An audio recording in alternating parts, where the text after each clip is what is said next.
할렐루야. 오늘 9월 8일 화요일 이 아침에도 하나님의 말씀을 읽고 나누는 가운데 은혜가 있기를 주님의 이름으로 축복합니다. 오늘 함께 읽을 말씀은 이사야 12장 1절부터 6절까지의 말씀입니다. 우리 다 같이 말씀을 함께 읽어보겠습니다. 그날에 내가 말하기를 여호와여 주께서 전에는 내게 노하셨사오나 이제는 주의 진노가 돌아섰고 또 주께서 나를 안위하시오니 내가 주께 감사하겠나이다 할 것이니라. 보라 하나님은 나의 구원이시라. 내가 신뢰하고 두려움이 없으리니 주 여호와는 나의 힘이시며 나의 노래시며 나의 구원이심이라. 그러므로 너희가 기쁨으로 구원의 우물들에서 물을 기르리로다. 그날에 너희가 또 말하기를 여호와께 감사하라. 그의 이름을 부르며 그의 행하심을 만국 중에 선포하며 그의 이름이 높다 하라. 여호와를 찬송할 것은 극히 아름다운 일을 하셨음이니 이를 온 땅에 알게 할지어다. 시온의 주민아 소리 높여 부르라. 이스라엘의 거룩하신 이가 너희 중에서 크심이니라 할 것이니라. 아멘. 오늘 함께 은혜를 나눌 말씀의 제목은요. 구원의 감사와 찬양입니다. 우리를 구원하신 그 주님께 오늘 감사와 찬양으로 영광 돌리기를 간절히 소망합니다. 이사야 1장부터 11장까지 다시 한번 정리를 해보면요. 이스라엘 향한 하나님의 심판의 메시지가 있는 가운데 그럼에도 불구하고 주님은 회복으로 초대하시며 메시아가 이 땅에 오리라. 그가 너희를 다스리리라. 그래서 하나님의 평화가 임하리라. 이렇게 메시아에 대한 예언으로 말씀해 주셨습니다. 그리고 오늘 본문의 12장에서는 앞에 모든 예언을 이렇게 매듭 짓는 것과 같은 구원받은 백성들이 어떻게 해야 하는가 감사해라, 찬송하라 그런 고백의 예언을 주고 계시는 거예요.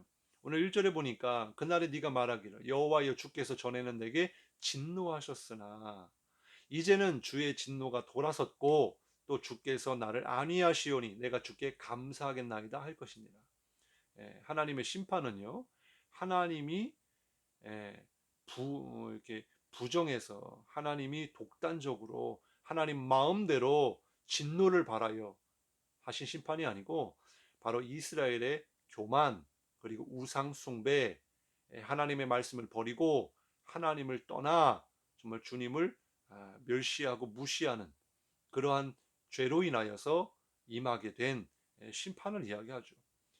하나님이 진노하실만 했지요. 그러나 그럼에도 불구하고 주님의 마음은요. 하나님 아버지의 마음은 택한 백성들이 구원받기를 원하신다라는 것이었어요. 그때에 하나님의 백성들이 하나님 앞에 하나님의 진노가 거쳤으니 이제 그 하나님께 나아가서 정말 주님의 은혜 가운데 안위하심 가운데 주님께 감사하겠나이다. 이런 고백을 하게 될 것이라 말씀하고 있는 것입니다. 그렇습니다. 시편 30편 5절에 보면요. 그의 노염은 잠깐이요 그의 은총은 평생이로다. 이런 시편 기자의 고백이 있어요. 정말 우리가 아버지가 어머니가 자식이 뭔가를 잘못했을 때 이렇게 화를 내실 때가 있죠. 저도 자녀들이 잘못하면 화가 나고요. 또 아파도 화가 나고 또 다쳐도 화가 나고 왜 이렇게 화가 많이 나는지 모르겠어요. 물론 말로는 사실 마음은요. 사랑하기 때문에 그렇습니다. 그러니까 표현의 방식이 문제가 있겠지만은 그러나 진짜 마음은요. 그 화는요. 잠깐입니다. 그게 부모의 마음이겠죠. 하나님도 마찬가지로 당신의 백성들이 아무리 하나님을 진노케 해도 하나님은 그럼에도 불구하고 긍휼히 여기시고 사랑하시는 분이에요. 그래서 그의 은총은 평생이로다. 저녁에는 울음이 깃들릴지라도 아침에는 기쁨이 오리로다. 하나님의 은혜가 우리에게 임한다라는 것입니다. 출애굽기 20장 5절부터 6절에 보면은 여호와는 질투하는 하나님이시라. 나를 미워하는 자의 죄를 갚되 아버지로부터 아들에게로 3, 4대까지 이르게 하거니와 나를 사랑하고 내 계명을 지키는 자에게는 천대까지 은혜를 베푸느니라. 사실 이 가계의 저주라는 건 없습니다. 단지 이 말씀은 영향을 끼치게 되는데 믿음의 가정에서 믿음의 말씀과 늘 은혜 가운데 사는 가정들은 그의 자녀들이 클 때에 성장할 때에 하나님의 은혜를 더 잘 알고 깨닫게 되고 경험하게 돼요. 그런데 반대로 하나님을 떠나서 부정하고 범죄하고 악한 행위를 하는 그런 가정과 가문에서 정말 그러한 자녀들이 나오기가 더 쉽지 않습니까? 이게 영향력을 이야기하는 거죠. 그런데 여기서 우리가 봐야 할 것은 뭐냐면 하나님의 진노가 영원하지 않다는 거예요. 하나님은요, 복 주시기를 원하시고 은혜를 주시기를 원하신다는 거예요. 어디까지? 천대까지. 이 천대라는 건 무한수를 이야기하는 거예요. 늘 하나님 우리에게 복 주시기를 원하고 잘 되기를 원하시고 예, 하나님의 마음을 깨달으시길 바랍니다. 하나님은요 세상을 사랑하십니다. 요한복음 3장 16절에 보면 하나님이 세상을 이처럼 사랑하사 독생자를 주셨으니 이는 그를 믿는 자마다 멸망하지 않고 영생을 얻게 하려 하십니다. 하나님의 진짜 마음은요 이 세상이 구원을 받는 거예요. 영생을 얻는 거예요. 세상을 창조하신 분이 하나님이시기 때문이죠. 마찬가지로 하나님의 형상대로 지음받은 인간이 죄로 인하여 멸망당하는 것을 주님은 원치 않으신다는 것입니다. 마찬가지입니다. 하나님은 여러분을 사랑하세요. 하나님은 여러분을 구원하기를 원하세요.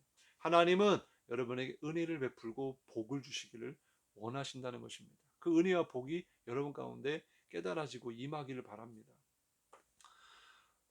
우리가 주님의 마음을 진정으로 깨닫게 될 때, 그때 비로소 하나님께 감사의 고백을 하게 될 줄로 믿습니다. 2절부터 3절에 보니까 보라 하나님은 나의 구원이시라 내가 신뢰하고 두려움이 없으리니 주 여호와는 나의 힘이시며 나의 노래시며 나의 구원이심이라. 그러므로 너희가 기쁨으로 구원의 우물들에게 물을 기르리로다. 정말 이것이 깨달아져야 정말 하나님이 나의 구원이십니다. 정말 기쁨으로 하나님을 노래하고 찬송하고 정말 구원의 우물들에서 물을 기르는 것처럼 하나님으로부터 하나님의 은혜를 생명수를 늘 공급받게 된다는 거죠. 깨달아야 됩니다. 하나님의 은혜가 깨닫기를 바랍니다. 1절을 통해서 주님 마음을 깨닫고 감사의 고백을 했다면 2절과 3절에서는요. 바로 그분에 대한 구원의 고백, 하나님의 능력과 하나님의 응답과 하나님의 역사하심이 그것이 구원이 아니라 하나님이 나의 구원이시다라는 고백을 하고 있다는 사실입니다. 그리고 5절 말씀에 보면 찬송할 이유가 있는데 정말 하나님 그분을 높이는 것, 우리가 뭔가 잘해주고 또 뭔가를 주셔서 잘 돼서 하나님을 높이고 내가 구원받았기 때문에 하나님께 영광 돌리고 찬송하는 것도 있지만 그러나 그 하나님 그분을 알고 그분을 높여 드리는 것이 바로 우리의 찬송할 이유가 되는 줄로 믿습니다. 하나님이 어떤 분인지를 고백하는 거죠. 하나님 누구십니까? 구원이시죠. 능력이시고 찬송을 받으시기 합당하신 거룩하신 하나님이십니다. 그래서 하나님이 계신 곳이 천국이에요. 하나님이 함께 하심이 형통이고요. 주님이 계신 천국에서 날마다 우리는 기쁘고 그래서 주님이 항상 기뻐하라. 쉬지 말고 기도하라. 범사에 감사하라. 이거는 우리의 노력으로 이루어질 수 없는 것입니다. 하나님이 함께 하셔야 그렇게 되는 거예요. 성경에는 두 가지 우물들이 나옵니다. 첫 번째는 터진 우물이에요. 예레미야 2장 13절에 보면 내 백성이 두 가지 악을 행하였나니 곧 그들이 생수의 근원되는 나를 버린 것과 스스로 웅덩이를 판 것인데 그것은 그 물을 가두지 못할 터진 웅덩이들이니라. 우리가 어떤 우물을 우리가 소망합니까? 늘 가득 차 있고 늘 공급해 주는 그런 우물이 아니겠어요? 그런데 우리는 늘 사람들은 어리석게 터진 우물을 찾고 터진 우물에서 생명수를 얻으려고 노력한다는 거예요. 자신들의 목마름을 해결하기 위해서 스스로 만든 우물이기 때문입니다. 자기들이 만든 우물이에요. 주님이 없는 세상을 의미하는 것입니다. 그러면 두 번째 우물은 뭘까요? 바로 하나님의 구물, 하나님의 우물, 구원의 우물입니다. 예레미야 2장 13절의 말씀처럼 영원한 생명수의 근원이 주님이시고 주님으로부터 나오는 구원의 우물 이것을 말씀해주고 있습니다. 요한복음 4장 14절에도 내가 주는 물을 마시는 자는 영원히 목마르지 아니하리니 내가 주는 물은 그 속에서 영생하도록 솟아나는 샘물이 되리라 말씀하고 있죠. 요한계시록 21장 6절에도 보면요. 또 내게 말씀하시되 이루었도다. 나는 알파와 오메가요 처음과 마지막이라. 내가 생명수 샘물을 목마른 자에게 값없이 주리니. 영원한 생명수는 주님이십니다. 주님이 구원의 우물이세요. 구원받은 백성들만이 언제든지 이 구원의 우물을 날마다 마실 수 있다는 것입니다. 중요한 것은 이 생명수는 뭘까요? 공짜입니다. 여러분, 값없이 주시는 것은요, 그만큼 가치가 없다는 게 아닙니다. 값으로 매길 수 없기 때문에 공짜로 주시는 거예요. 우리가 공기를 살 수 있습니까? 우리는 지금 물을 사 먹고 있습니다만은, 그러나 예, 우리가 정말 값으로 매길 수 없는 그런 것은요, 우리가 구할 수가 없어요. 살 수가 없어요. 만약에 공기까지 사야 된다면 가난한 사람들은 어떻게 하겠습니까? 이 생명수는요, 아무나 구할 수 있는 게 아니에요. 그런데 이런 귀한 것이 공짜라는 사실이에요. 왜요? 정말 그만큼 귀하고요. 이것을 주시는 분이 하나님이시고 그 하나님이 마음껏 당신의 백성들에게 먹으라고 마시라고 주신 것이기 때문입니다. 그래서 은혜인 거예요. 4절 말씀에 보면 그날에 너희가 또 말하기를 여호와께 감사하라 그의 이름을 부르며 그의 행하심을 만국 중에 선포하며 그의 이름이 높다 하라. 말씀을 살펴보기 전에 새로운 것을 깨닫게 되는데 1절부터 3절까지는 서술형으로 되어 있어요. 근데 4절부터 6절까지는 명령형으로 되어 있다는 것입니다. 그리고 두 형식의 시작이요. 모두 그날에라고 시작하고 있어요. 의문형입니다. 예언서의 특징인데요. 로마서에도 보면 1장부터 11장까지는 교리적인 서술로 되어 있고 12장부터 16장까지는 윤리적 어떤 명령형으로 되어 있어요. 예배하라 너희 몸을 산 제물로 드리라 이렇게 되어 있잖아요. 다시 말해서 앞부분은 구원의 은혜를 설명해 준다면 그러면 뒷부분에는 구원받은 또 구원받으려면 어떻게 해야 되는지 구원받은 자의 삶이 어떠해야 되는지 이렇게 살아라 라고 하는 삶의 실천에 대한 명령을 주고 계시는 거예요. 본문에도 보면 1절부터 3절까지는 하나님이 구원의 하나님이시다라는 사실을 말씀해 주면서 4절부터 6절까지는 그 하나님에 대하여 어떻게 할 것인가 하나님을 찬송하라 감사하라 영광 돌리라 이렇게 말씀해 주고 있고 그의 행하심을 만국 중에 선포해라 그 하나님을 높이라 이렇게 말씀해 주고 있는 거예요. 예배는 그런 것입니다. 주님의 은혜와 구원의 감격을 체험한 사람들이 하나님께 나와서 하나님을 소리 높여 찬송하고요. 주님을 높여드리는 거죠. 그게 바로 예배이지 않습니까?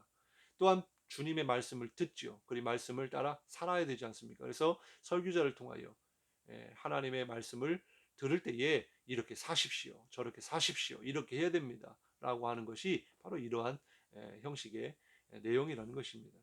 오늘도 정말 주님의 이름을 높이시고 정말 구원의 하나님이 깨달아졌다면 그 하나님을 선포하시고 여러분의 삶을 통해 주님을 나타내실 수 있기를 간절히 바랍니다. 마지막으로 주님의 이름이 우리에게 주어진 그 권세를 우리가 깨달아야 합니다. 바로 예수 믿는 자들에게 주신 특권이고요. 선물인데요.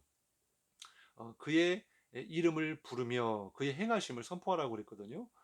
사도행전 2장 21절에 보면 누구든지 주의 이름을 부르는 자는 구원을 받으리라. 그리고 로마서 10장 13절 14절에 보면 누구든지 주의 이름을 부르는 자는 구원을 받으리라. 우리의 삶 속에서 주신 말씀을 기억하며 우리에게 주신 이름 예수 그리스도 그 이름의 권세를 믿고 선포하여 사용하여서 정말 주님의 능력과 주님의 행하심이 우리의 삶에 나타날 수 있기를 주님의 이름으로 축원합니다. 기도하겠습니다. 하나님 감사합니다. 정말 나를 구원하신 하나님, 정말 죄악 가운데서 지옥 갈 인생을 사랑하셔서 예수님의 피값으로 믿음에 의하여 구원받게 하사 하나님의 자녀 삼아 주신 것이 얼마나 큰 은혜인지 모릅니다. 정말 그 구원의 은혜를 다시 한번 깨닫게 하시니 감사를 드립니다. 오늘 그 하나님을 깨닫고 정말 감사하며 주님을 찬송하는 오늘 하루가 되게 하시고 또한 주님의 말씀처럼 이제 그 하나님을 높이며 증거하며 나타내며 영광 돌리는 삶이 되게 도와 주시옵소서.